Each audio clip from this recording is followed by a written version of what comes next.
আজকের এই সভার আয়োজক নাস্তিক মঞ্চকে ধন্যবাদ জানাচ্ছি এবং ধন্যবাদ জানাচ্ছি যারা এখানে এসছেন তাদেরকে, আর এই পরিসরের বাইরেও যারা বিষয়টা সম্বন্ধে কিছু শোনার আগ্রহ দেখাচ্ছেন তাদের সবাইকে ধন্যবাদ জানাচ্ছি আমার নিজের পক্ষ থেকে এবং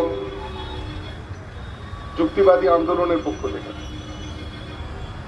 আমি কথাগুলো শুনতে শুনতে ভাবছিলাম যে সাধারণভাবে একটা ব্যক্তির জীবনে সর্বোচ্চ স্তরের উপলব্ধি হচ্ছে যুক্তিবাদ। কারণ যুক্তিবাদ বা নাস্তিকতা বলতে পারি আমি তার ম্যানিফেস্টেশন, যে আসলে পৃথিবীতে কোনো কিছুই অলিক নয়, পৃথিবী সমস্তটাই একটা নিয়মতান্ত্রিকভাবে চলছে এবং সেটা কোনো বড়বাবু সেটাকে চালাচ্ছেন না। এটা একটা জায়গা, অর্থাৎ ধর্ম ঈশ্বর বলে কোনো কিছু নেই, প্রাতিষ্ঠানিক ধর্ম বলে কোনো কিছু নেই। কিন্তু একটা রাষ্ট্রের দায়িত্ব যেটা যেটা আমাদের আজকে সবচেয়ে বেশি গুরুত্বপূর্ণ জায়গা, সেটা হলো ধর্মনিরপেক্ষতা। আমরা যদি একটা রাষ্ট্রের দিক থেকে চিন্তা করি তাহলে একটা রাষ্ট্রকে এবং সেই রাষ্ট্রকে যারা চালনা করছেন তাদের হতে হবে ধর্মনিরপেক্ষ। তিনি নাস্তিক হতেও পারেন বা নাও পারেন, তিনি নাস্তিক হলেও তাকে ধর্মনিরপেক্ষ হতে হবে, তিনি নাস্তিক না হলেও তাকে ধর্মনিরপেক্ষ হতে হবে। আর ধর্মনিরপেক্ষ হওয়ার অর্থ হলো যে কোনো ধর্ম পালনের অধিকার এবং কোনো ধর্ম না পালনের অধিকারকে স্বীকৃতি দেওয়া। অর্থাৎ একজন ব্যক্তি যিনি রাষ্ট্র ক্ষমতায় আছেন কিন্তু ব্যক্তিগতভাবে যিনি হিন্দু অথবা মুসলমান বা পার্সি জৈন যাই হন না কেন, তিনি কিন্তু অন্য ধর্মে অন্যের ধর্ম পালনকে এবং কোনো ধর্মের না পালনকে স্বীকৃতি দেবেন তার কাজের মধ্যে দিয়ে এবং তার রাষ্ট্র শাসনের যে জায়গা সেটা দিয়ে। এই জায়গা থেকে দেখতে গেলে, যদিও এখন ভাবতে গেলে খুবই বড় ব্যাপার, কিন্তু তবুও বলবো যে একজন আস্তিক মানুষও যদি রাষ্ট্র ক্ষমতায় যান তাহলে ব্যক্তিগত পরিসরে তার বাড়িতে তিনি যা করেন করবেন, কিন্তু বাইরে প্রকাশ্যে তার নিজের ধর্ম পালন করা উচিত নয়। এবং শুধুমাত্র যারা রাষ্ট্র চালাচ্ছেন অর্থাৎ নির্বাচিত জনপ্রতিনিধি নন, এমনকি যারা উচ্চপদস্থ আধিকারিক তারাও। এই যেমন আমরা কয়েকদিন আগে দেখলাম যে জ্ঞানেশ কুমার, তিনি এখানে কোনো ব্যক্তিগত কাজে আসেননি, তিনি এসছেন একটা ভোটকে পরিচালনা করতে, একটা রাষ্ট্রীয় ব্যবস্থা নিয়ে তিনি মন্দিরে চলে গেলেন। তার আগে আমরা দেখেছি, যদিও সেটা রাষ্ট্রের ব্যাপার নয় কিন্তু তবুও আপত্তিযোগ্য, যে বিশ্বকাপ জেতার পরে চলে গেছে একটা মন্দিরে। তো এগুলো তো পরিহারযোগ্য, কিন্তু আমি অন্তত পক্ষে ভারতবর্ষ এখনো পর্যন্ত যে জায়গায় দাঁড়িয়ে আছে, আমি অন্তত পক্ষে ধর্ম নিরপেক্ষ একটা অবস্থান থাকবে, রাষ্ট্রপ্রধানরা রাখবেন সেটা আশা করব। কিন্তু সেটা যে রাখা হচ্ছে না, সেটা কি শুধুমাত্র একটা ধর্মের ঝোঁক থেকে? আমি মনে করি যে না, আপনারা নিশ্চয়ই সেটা মনে করেন বৃহত্তর পরিসরে, যে ব্যক্তিগত ধর্মের ঝোঁক থেকে কেউ এটা করছেন না। ব্যক্তিগত ধর্মের ঝোঁক একটা থাকতে পারে, কিন্তু মূল যেটা ব্যাপার সেটা হচ্ছে শোষণ। আর শোষণ করার জন্য ধর্ম হচ্ছে একটা অত্যন্ত গুরুত্বপূর্ণ ব্যাপার। কারণ ধরুন আজকে যদি এখানে যে মানুষগুলো আছে যারা সেটের অঙ্ক জানেন, তারা জানেন যে এই মানুষগুলোকে নানাভাবে ভাগ করা যায়। টুপি পরে আছেন, টুপি পরে নেই, সাদা জামা পরে আছেন, সাদা জামা পরে নেই, প্যান্ট পরেছেন, প্যান্ট পরে নেই, ধুতি বা ইত্যাদি পরেছেন, নানা রকম পরিসরে ভাগ করা যায়। তেমনি গরিব বড়লোক, শ্রমজীবী মানুষ যারা শোষণ করছেন, নানা রকম ভাবে ভাগ করা যায়। আর ভাগ করা যায় ধর্মের ভিত্তিতে। এখন গোটা পৃথিবীতে যেটা বাস্তব সেটা হচ্ছে আসলে শোষক আর শোষিতের যে সম্পর্ক, ভাগাভাগিটা যদি এই পর্যায়ে হয় তাহলে কোনো পুলিশ বা মিলিটারি পারবে না। শুধু শোষিত মানুষের স্রোত যদি শোষকের ওপর দিয়ে হেঁটে চলে যায় কোনো অস্ত্রশস্ত্র ছাড়া, তাহলেই শোষক নিশ্চিহ্ন হয়ে যাবে। তাই আমাদের এই ভাগাভাগিটা যদি ধর্মের ভিত্তিতে করা যায় তাহলেই একমাত্র শোষিত মানুষের মধ্যেও ব্যবধান সৃষ্টি করা যাবে। আর সেই কারণে গোটা পৃথিবী জুড়ে এরকম কাজকর্ম চলছে। এবং যারা প্রোডাকশন করেন পুঁজিবাদীরা, তারাও ধর্মনিরপেক্ষতাকে একটা পর্যায় পর্যন্ত প্রশ্রয় দেন, যতক্ষণ পর্যন্ত তার প্রোডাকশনে সেটা হ্যাম্পার না করে। রাম আর রহিম একসাথে কোনো লোহা বয়ে গেলে তার প্রোডাকশনের ভালো ততক্ষণ অবধি, কিন্তু যখন গিয়ে সে প্রশ্ন তুলবে যে ঈশ্বর বলে কোনো কিছু নেই, সে কারণেই আজকে আমি এত খেটেও এই অবস্থায় আছি। আর ঈশ্বর থাকলে তো আমার এই অবস্থা হতো না। তখন কিন্তু যে কোনো পুঁজিপতিরাই তাদের ওই সাময়িক যে ধর্মনিরপেক্ষতা সেটা থেকে বেরিয়ে এসে তারা তখন কিন্তু ধর্মের পক্ষেই কথা বলবে, কারণ সেখানে তাদের মূল জায়গাটাতে আঘাত পড়ে গেছে। ভারতবর্ষের দিকে তাকালে আমরা দেখতে পাচ্ছি এই মুহূর্তে একটা প্রবল ফ্যাসিবাদী শক্তি আরএসএস সেটা রয়েছে। এবং আমি বলতে চাই যে পশ্চিমবঙ্গ সহ ভারতবর্ষের প্রায় প্রতিটি দেশে, আমি প্রায় কথাটা হয়তো গৌরবার্থে বললাম, হয়তো প্রতিটি দেশেই, প্রতিটি রাজ্যেই আরএসএস এর দুটি শাখা কাজ করছে। এবং আরএসএস চেষ্টা করছে তার একটি শাখাকে 1 নম্বরে এবং আরেকটি শাখাকে 2 নম্বরে রেখে চলছে। কোনো জায়গায় আরএসএস এর বিজেপি 1 নম্বরে আছে, অন্য কেউ সেটা আপ হতে পারে ইত্যাদি 2 নম্বরে আছে। পশ্চিমবঙ্গের মতো জায়গায় আরএসএস এর মমতা ব্যানার্জির দল 1 নম্বরে আছে, বিজেপি 2 নম্বরে আছে। পশ্চিমবঙ্গে মুসলমানদের সংখ্যা যে সংখ্যায় রয়েছে তাতে পশ্চিমবঙ্গে জীবনে কখনো বিজেপি ক্ষমতায় আসতে পারবে না, জীবনে কখনো ক্ষমতায় আসতে পারবে না।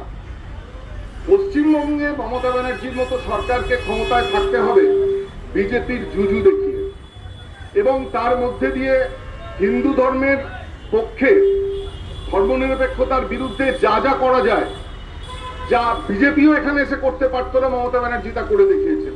আপনারা অনেকে জানেন যে আমি 2018 সাল থেকে মমতা ব্যানার্জি দুর্গাপুজো অনুদানের বিরুদ্ধে হাইকোর্ট এবং সুপ্রিম কোর্টে লড়াই করছে, এবছরও চলছে। এবং বাইরে রাজনৈতিক পরিসরে পুজো কমিটিগুলোকে তিনি বলছেন যে আমরা পুজো করার জন্য টাকা দিচ্ছি, এবছর 1,10,00,000। কিন্তু তিনি কোর্টে গিয়ে বলছেন যে আমরা সেভ লাইফ সহ বিভিন্ন এই ধরনের বিভিন্ন সামাজিক কাজকর্ম করার জন্য এনজিওর মতো করে তাদের ব্যবহার করছে। এই লড়াই চলছে, ডকুমেন্টেশন তারা জমা দিচ্ছেন, আমরা বলছি লড়াই চলছে, লড়াই চলবে। একটা শ্রেণীবিভক্ত সমাজে আইন পরিকাঠামো কি হতে পারে সেটা আপনারা বোঝেন। পাশাপাশি দাঁড়িয়ে আমরা দেখলাম, আপনারা হয়তো অনেকে জানেন বা অনেকে জানেন না, আমি আরেকটি কেস করেছি যেটা আরেকটু বড় পরিসরে যাবে, এবং তার একটি শুনানি হয়েছে 5 তারিখে, পরে শুনানি আছে 23 তারিখে। সেটা হচ্ছে বন্দে মাতরমের যে 3য় থেকে 6ষ্ঠ এই যে স্তবকগুলোকে জোর করে জাতীয় গান অর্থাৎ ন্যাশনাল সঙ্গের মধ্যে ঢুকিয়ে সেটাকে সমস্ত রাষ্ট্র পরিচালনকারী সমস্ত জায়গায় জনগণমনের আগে বলতে হবে এবং সমস্ত ধর্ম মানুষকে বলতে হবে, রাষ্ট্র ব্যবস্থা পরিচালনকারীদের বলতে হবে। সেটা নিয়ে কেন্দ্রীয় সরকার একটা নোটিফিকেশন করেছে। আপনারা জানেন যে আরএসএস কিন্তু সব দলের মধ্যেই আছে, কংগ্রেসের মধ্যেও আছে। অর্জুন সিং আরএসএস এর মধ্যেই থাকা একজন ব্যক্তি। 2006 সালে তিনি যখন মানব সম্পদ উন্নয়ন মন্ত্রী, তখন তিনি কংগ্রেস তখন সরকারে তিনি এটা করার চেষ্টা করেছেন, প্রবল বিরোধিতায় পারেননি। এখন কিন্তু আবার বিজেপি সেটাকে এনেছে। আমরা তার বিরুদ্ধে হাইকোর্টে গেছি। কলকাতা হাইকোর্টের প্রধান বিচারপতি সুজয় পাল, মাননীয় সুজয় পাল এবং মাননীয় পার্থসারথী সেনের ডিভিশন বেঞ্চে পরপর 2 দিন ওঠেনি, তারপরে 5 তারিখে উঠেছে। আমাদের কাছে ওরা সমস্ত ডকুমেন্ট চেয়েছেন, সব ডকুমেন্ট আমরা দিচ্ছি, 2-1 দিনের মধ্যে সমস্ত এটা নিয়ে কাজ করছি, দিয়ে দিচ্ছি। 23 তারিখে খুব গুরুত্বপূর্ণ একটি দিন, ভগৎ সিংয়ের মৃত্যুদিন। সেই দিন ভগৎ সিং সুখদেব রাজগুরুর মৃত্যুদিনে পরবর্তী শুনানি হবে। আমরা সেখানে দেখেছি, এটা করতে গিয়ে আরো পড়াশোনা করে দেখেছি। তার আগে আমার নিজের একটা ধারণা, পড়াশোনা ইত্যাদি থেকে জানতাম যে বন্দে মাতরম আগে তৈরি হয়েছিল আনন্দ মঠের মধ্যে, পুরোটাই হচ্ছে ইংরেজ বিরোধিতা নয়, তিনি চাকরিও করতেন ইংরেজের, এবং গোটাটাই ছিল মুসলমান বিরোধিতা। এবং পরবর্তী ক্ষেত্রে তার সঙ্গে সুপ্রযুক্ত হবে বলে বন্দে মাতরমকে যুক্ত করা হয়। এবং বন্দে মাতরম ধ্বনিটা অনেকের ক্ষেত্রে হয়তো উজ্জীবক ছিল, কিন্তু তার যে থিম সেটা কখনোই ধর্মনিরপেক্ষ ছিল না, এটা জানতাম। কিন্তু এটা করতে গিয়ে যেহেতু আমাকে কোর্টে সাবমিট করতে হচ্ছে সমস্ত কিছু, সেই জন্য আমাকে এই নিয়ে অনেক পড়াশোনা করতে হচ্ছে। আমাকে আমাদের কংগ্রেসের যাবতীয় নথি থেকে শুরু করে বিশ্বভারতীর যাবতীয় নথি পড়তে হচ্ছে, এবং সেটা পড়তে গিয়ে আমার খুব ভালো লাগলো এটা জেনে যে এই ব্যাপারে যখন প্রশ্ন উঠেছে, যে সময় কংগ্রেসের কয়েকটি অধিবেশনে বন্দে মাতরমকে পুরোটা নেওয়ার মতো কথা হচ্ছিল, সেই সময় মুসলমানদের মধ্যেও একটা ক্ষোভ জন্মায় এবং এ ব্যাপারে খুব গুরুত্ব দিয়ে আলোচনা করেন নেহেরু, সুভাষচন্দ্র এরা, এবং এরা সবাই মিলে ঠিক করেন যে রবীন্দ্রনাথকে এই ব্যাপারে একটা দায়িত্ব দেবেন। কারণ রবীন্দ্রনাথ একটা সময় সম্ভবত 1911 সালে কংগ্রেসের একটি অধিবেশনে এর প্রথম স্তবকটিকে সুর করে গান গেয়েছিলেন, রবীন্দ্রনাথ এটা নিয়ে পড়াশোনা করেন। 4 জনের কমিটি হয়, আচার্য নরেন্দ্র দেব, মৌলানা আজাদ, নজরুল, আমাদের সুভাষচন্দ্র এবং নেহেরু, তাদের ওপরে নির্দেশই ছিল রবীন্দ্রনাথের মতটা মেনে নেওয়া। এবং রবীন্দ্রনাথের মত অনুযায়ী দেখা যায় যে তিনি বলেন যে এই 2টি স্তবকের বাইরে 4টি স্তবককে কোনোভাবেই ভারতবর্ষের আপামর বিভিন্ন ধর্মের মানুষের ওপর চাপিয়ে দেওয়া ঠিক হবে না। এবং এর ওপর ভিত্তি করেই মাত্র 2টি স্তবককে 1937 সালের অক্টোবর মাসে কংগ্রেসের অধিবেশনে স্বীকৃতি দেওয়া হয়। পরবর্তী ক্ষেত্রে সেই ধারা ধরে 1948 সালে এই নিয়ে আবার বিতর্ক হলে সমাপন হয় এটা দিয়েই। এবং পরবর্তী ক্ষেত্রে 1950 সালের জানুয়ারি মাসে গণপরিষদে ঠিক হয় যে জাতীয় সঙ্গীত হিসেবে থাকবে জনগণমনেরও সবটা নেই, জানেন জনগণমন গানটা বড়, তার কিছু লাইন, এবং সেখানে জাতীয় গান হিসেবে অর্থাৎ ন্যাশনাল সং হিসেবে ওটা অ্যান্থেম থাকবে এই বন্দে মাতরমের মাত্র প্রথম 2টো স্তবক। আজকে এতদিন বাদে আবার নতুন করে বিতর্ক তোলার চেষ্টা হয়েছে। আমরা আমাদের সর্বোচ্চ শক্তি দিয়ে এর বিরুদ্ধে লড়াই করছি এবং করব। আবার একটা উস্কানির চেষ্টা হচ্ছে এবং জানেন যে সংখ্যাগুরু সাম্প্রদায়িকতা ফ্যাসিবাদের যেমন জন্ম দেয়, আক্রান্ত বোধ করে সংখ্যালঘুদের সাম্প্রদায়িকতা একটা বিচ্ছিন্নতাবাদের জন্ম দেয়। ভারতবর্ষের মতো একটা দেশে, যে দেশ অনেক চিন্তা ভাবনা করেই ধর্মের ভিত্তিতে ভাগ হওয়ার পরেও ধর্মনিরপেক্ষতার আদর্শকে বয়ে চলেছে, যে দেশে আমি যখন ইতিহাস পড়ছি আমি দেখছি যে যত দিন যাচ্ছে আমরা হয়তো আরো অন্ধ হচ্ছি। সেই সময় দাঁড়িয়ে এইরকম উচ্চতার মানুষেরা কত বড়ভাবে ভেবেছিলেন, সেই রকম একটা ধারাকে তারা মারা গেছেন বলেই আমরা জলাঞ্জলি দিতে পারি না কোনো নরেন্দ্র মোদীর হাতে বা তার কোনো বি টিমের হাতে। আমাদের এর বিরুদ্ধে লড়াই করতে হবে। ভারতবর্ষের ধর্মনিরপেক্ষতার ধারাকে অক্ষুণ্ণ রাখতে হবে। আমি বললাম যে রাষ্ট্র হিসেবে আমাদের ধর্মনিরপেক্ষ থাকতে হবে এবং ধর্মনিরপেক্ষ রাষ্ট্রই ব্যবস্থা করে দেবে যে কোনো ধর্ম পালনের এবং কোনো ধর্ম না পালনের, এবং যে কোনো ধর্ম প্রচারের এবং কোনো ধর্ম না প্রচারের, নাস্তিকতার প্রচারেরও। এইরকম একটা কাঠামো আপাতত আমরা তৈরি করি। পরবর্তীতে আমরা নিজেদের মতো করে নাস্তিক থাকি, কিন্তু এইরকম একটা কাঠামোর জন্য আমরা লড়াই করি। আমি মমতা ব্যানার্জির পুজো অনুদানের বিরুদ্ধে লড়াই করতে গিয়ে দেখেছি যে বহু মানুষ ব্যক্তিগতভাবে হিন্দু, কিন্তু তারাও ধর্মনিরপেক্ষতার প্রশ্নে আমাকে আর্থিক বা অন্যান্য সাহায্য করেছেন। আমাকে আবার একটু নতুনভাবে ভাবিয়েছে এই ব্যাপারটা যে আমাদের এই দুটো দিকের কাছে ব্যক্তি জীবনে নাস্তিক আর রাষ্ট্রীয় জীবনে ধর্মনিরপেক্ষ হওয়ার যে প্র্যাকটিস সেটার মধ্যে থাকতে হবে। এবং এই লড়াইতে যেহেতু আমরা যারা নাস্তিক তারা যেহেতু অত্যন্ত মুক্ত মন, সেই জায়গায় দাঁড়িয়ে সবচেয়ে যুক্তিশীলভাবে এই ব্যাপারটাকে আমরাই বিশ্লেষণ করতে পারবো।